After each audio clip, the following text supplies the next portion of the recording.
आज सुबह सुबह राहुल ने अपनी माताजी को फ़ोन कर कहा, माँ, आप यहीं पूना आ जाइए हमारे पास। वहाँ मुंबई में अकेले क्यों रह रही हो? हमें भी आपके बिना अच्छा नहीं लगता है। असल में कुछ महीनों पहले ही राहुल के पिताजी का देहावसान हो गया था। तब से माताजी अपने पुश्तैनी घर में अकेले ही रह रही थी और राहुल नौकरी के कारण अपनी पत्नी व 2 बच्चों के साथ पुणे में रहता था।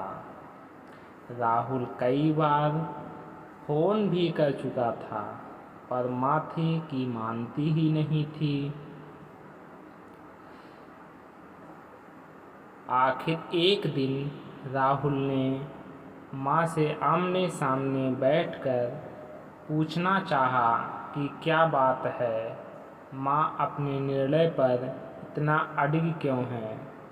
माँ का कहना था कि पहले कुछ महीने तो तुम लोगों को मेरा साथ रहना अच्छा लगेगा, लेकिन धीरे धीरे रिश्तों में कड़वाहट आने लगेगी। इससे अच्छा है हम दूर रहकर ही अपने रिश्तों की मिठास बरकरार रखें। राहुल ने जवाब दिया, माँ, ऐसा कुछ भी नहीं होगा, विश्वास रखिए।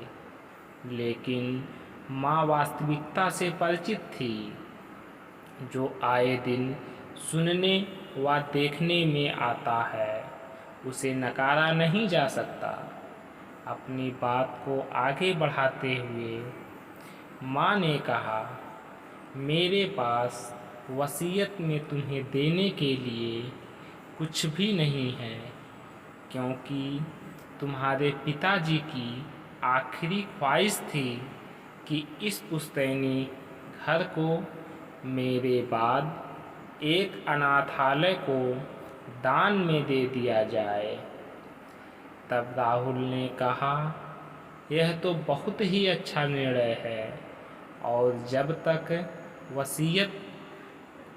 तक वसीयत में कुछ भी नहीं है वाली बात है, तो यह सही नहीं है, क्योंकि अगर आपके पोते पोतियों को आप अपने संस्कारों से पोषित करेंगी, तो वह किसी भी वसीयत से कम नहीं होंगे। आपने और पिताजी ने मुझे पढ़ा लिखा कर इस काबिल तो बना ही दिया है कि आप लोगों के आशीर्वाद से मैंने अपना घर भी खरीद लिया है और नौकरी भी अच्छी है, और यह सब हासिल करने में आपके द्वारा दिए गए संस्कारों का बहुत बड़ा हाथ है। और मैं भी यही चाहता हूँ कि आपके पोते पोती को भी यह सब मिले, ताकि उन्हें भी किसी वसीयत की कभी भी कोई आवश्यकता ना हो। इस तरह से राहुल ने अपनी माँ को काफ़ी नानुकुर के बाद पुणे आने के लिए मना ही लिया। दादी को घर पर देखते ही बच्चों की खुशी का ठिकाना नहीं था, और राहुल भी अब अपने बच्चों की परवरिश को लेकर निश्चिंत था,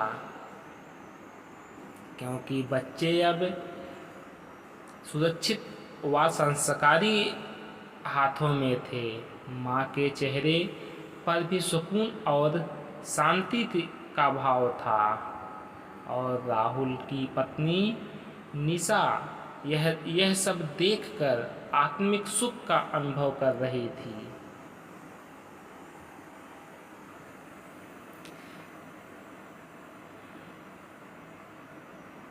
Thanks for watching this video.